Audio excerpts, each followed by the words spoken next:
here today to talk about paranormal. What comes to your mind when you hear this word paranormal? Generally, ghost, a demon, a devil, a witch, a lot of things like that. A lot of actually unexplained phenomena when it comes to paranormal. But have you ever thought that the God is also paranormal? We all have considered God as supernatural and ghost as a paranormal. Nobody wants to talk about the differences. Why? Nobody is trying to dig deep down the facts which we are going to talk about here. Why? These few whys is going through my mind every night when I go to sleep. This why has made me stand here. And this why is the reason of this entire conversation. So without wasting any more time, let's begin. First of all, welcome to the world of mistakes. Welcome to the world of paranormal. So indirectly, welcome to the world of your negative belief system, which you think is there. Today, we are going to talk about a lot of things. Let's see how you perceive all these things. In a country like us, where we stand for greater belief system, in a country like us, where these babas, tantrics, ojhas, augurs, they actually meticulously control our psychology. I stand out to be a paranormal investigator, or you can also call me a paranormal researcher. What actually a paranormal investigation is it something related to having a supernatural power? No. Do I feel or sense things? No. I'm just like any of you present here. It's just that I use the science to explain the other phenomena. Like you use knife either to cut an apple or to murder someone. It's a matter of perspective. The same way I use the science to try to give you the details of the paranormal world. Paranormal world has nothing to do with any sort of blind faith or black magic or something like that. It's a purely explainable and logical approach towards the things which you think is present, or some of you think that are not present. When it comes to paranormal investigation, when it comes to the word paranormal, what goes to your mind? Ghosts. But paranormal investigation is not only about ghosts or demon or devil or witches. It is also about UFOs. It is also about cryptozoology, which is a subject deals into animal paranormal cases, which is also into reincarnation, which is also into rebirth. But we don't want to talk about it, because this word ghost directly hits your psychology. It gives you that feeling, wow. So that's how this paranormal investigation thing has come into my life. Strange.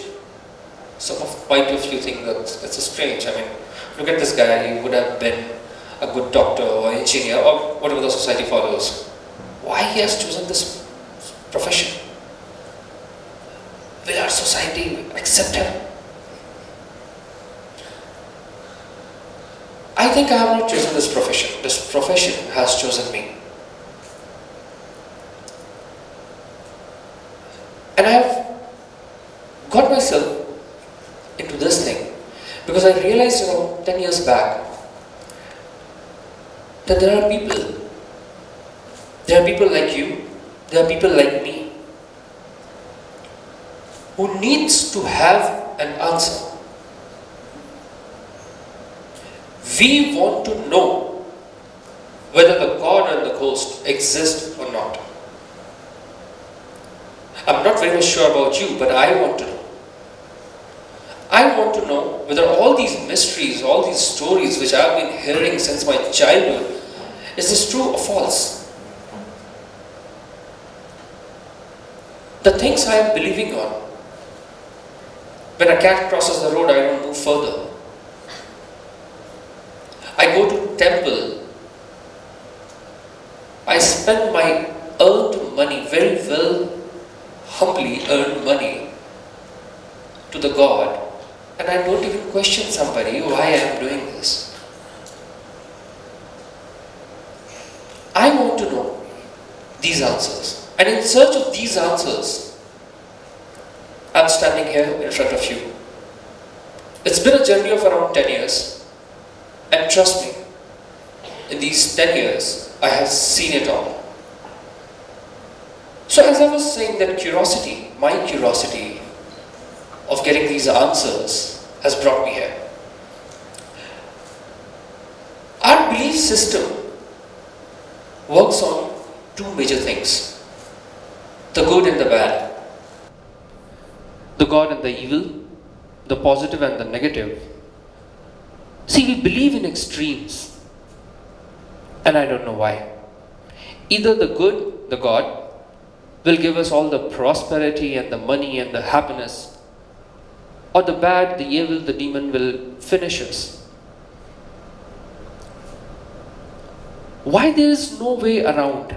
Why there's no middle thing, something we believe on? Why we believe always on the extreme cases?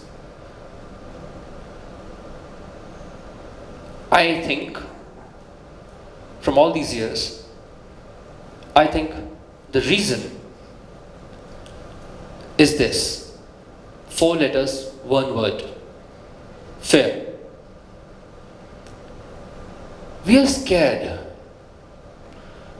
We are scared of everything.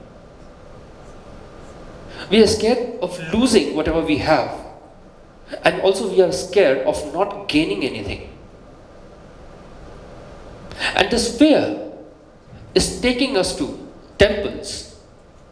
This fear is making us vulnerable when it comes to ghosts or when it comes to any paranormal phenomena. I don't know why this fear has capitalized on our mind. When I try to dig deep more down, I got to realize that this fear has been injected in us since childhood, since generations by generations, this fear has been injected in us. It's a natural human phenomenon. It's a natural human emotion. But we have played a very crucial role to increase that emotion higher and higher and higher. We go to temple, we worship the God. That's also a fear. A fear that God, please make me happy always. Please make me wealthy and wise. Please only do good things to me. Nobody goes to a temple and says that God, kill me and just destroy me and all these things. Nobody does that, right?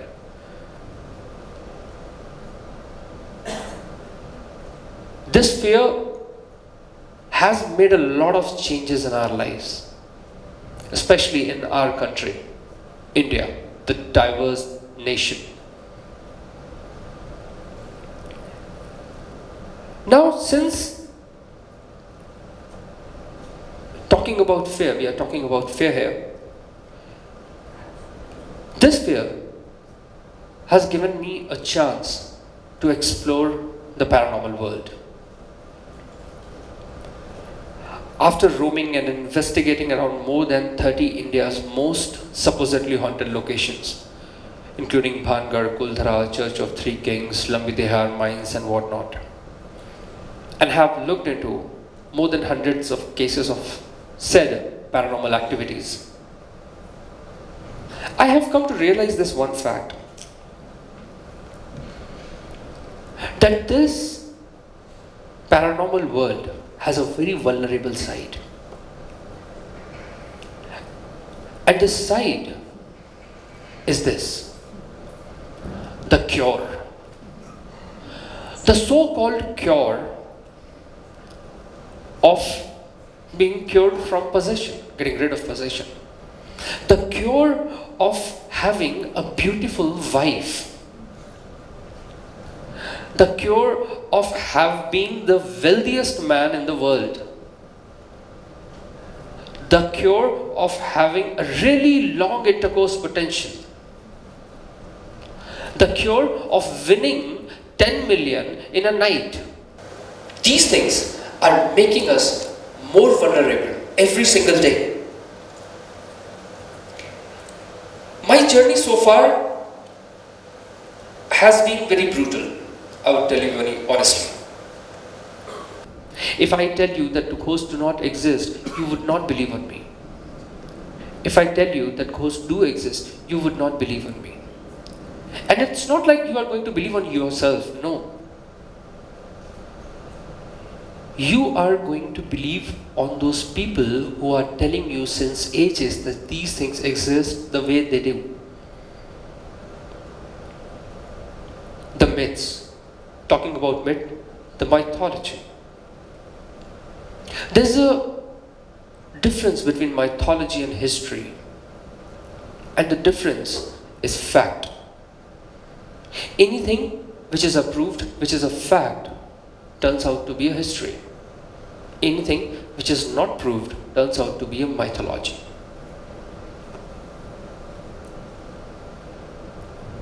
So, indirectly, you are trusting each and everything which has not been proved.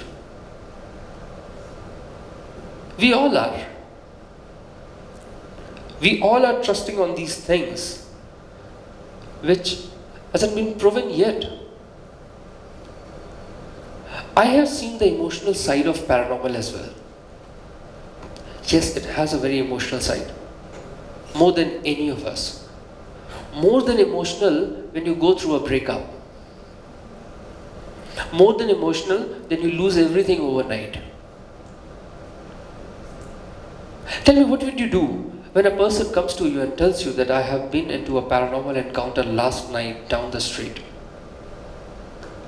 How would you react? You'll say, are you mad? No, you must be hallucinating. Go check with the psychiatrist, man. You are right. It must be hallucination. It must be something which he didn't fathomized completely. But how do you know? The person who went through this paranormal encounter, supposedly said paranormal encounter, it was real for that person. It was very much real. We didn't believe on him. And then the person goes to his room, cries, strands himself. He gets mad. He gets no one to talk about this. And when he starts to talk about it, we all thrash him with a priest that go get cured.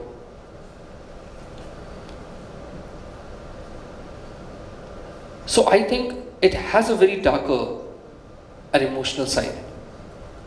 When it comes to paranormal, there are very two common phenomena in our country, what I believe. One is possession. What's a possession? A person whose soul is captured by a ghost is possession. We take that person to a Baba or a Tantric or a priest who perform some sort of rituals. Okay. Wow, I am not against it. I am not against it. In fact, I have a great belief in God. But how do you know that person was possessed? I'll tell you how do you know the person was possessed. Because you have heard the typical possession symptoms from our mythology. The same story generation by generation. That if a person gets possessed, he talks in a different baritone voice. The person is possessed, they harm themselves. The very typical symptoms. Maybe that person would be needing some sort of medical attention. Did we take the person to a doctor first? No. We judged ourselves that the person is possessed. Let me share you with a very small example. I was in Patna a month back. I got a case around 11:30 in the night where a person on the phone says that, I think my sister is possessed. It's been 3 days, she is behaving absolutely vigorously and she is doing activities which we think is a strange possession. I said, okay. Being in such a profile, I need to go. 1:30 in the night, I went his home. 10 minutes, the case was solved. How? Did I perform any exorcism? No.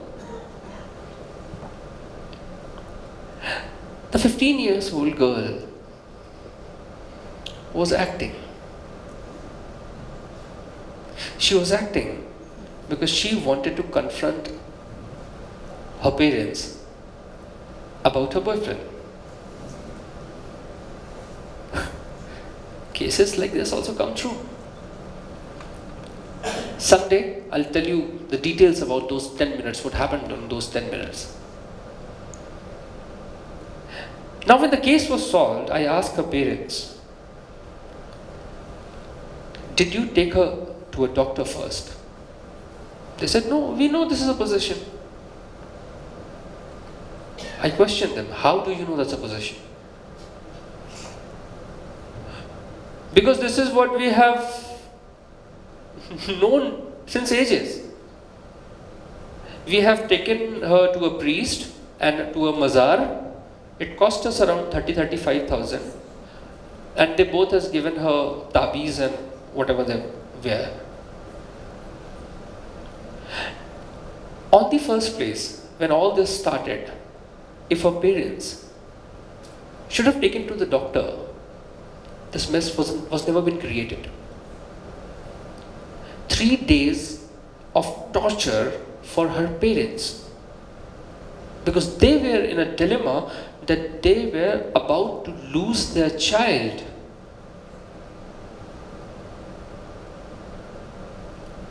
Let me share one more example with you. Delhi, South Extension Part 1. A very much posh area of that city. A lady called me up 1:30 in the noon. My number is there everywhere on the internet. She called me up and she said, I think there is something in my home. I asked her, can you please give me some more details? She said, I just went out, I came back.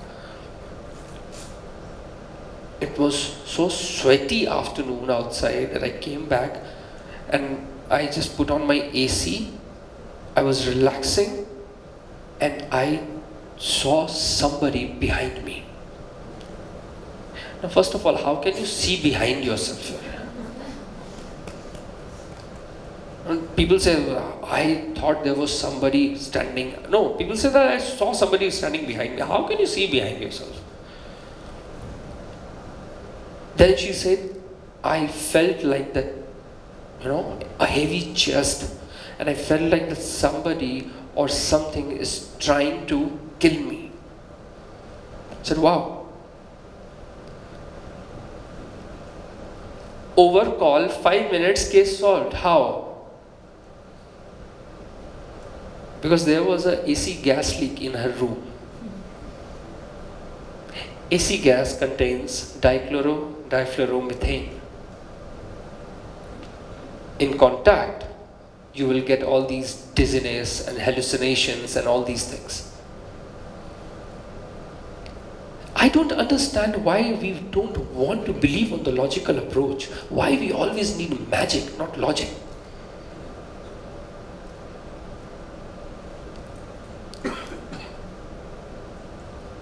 The second and very common phenomena is this, my lovely lady. The lady in the white. She is roaming throughout the country. No matter what city you go in, you will find a lady in a white saree asking for lifts. Arey Baba, where want to go? So I would say we should someday go to her and gift her a new saree, at least ask her, sister, please change the look. Now, nothing has changed so far when it comes to paranormal. We are believing on the same system, what we have heard, what we have listened, the stories and everything. They say the change is constant. But I respectfully disagree. I think only the positive change should be the constant. Like the theme says, I want to be the grain of that paranormal sand. I think you all should talk about the paranormal. Without fear, chasing your fear, this is my superpower. Thank you.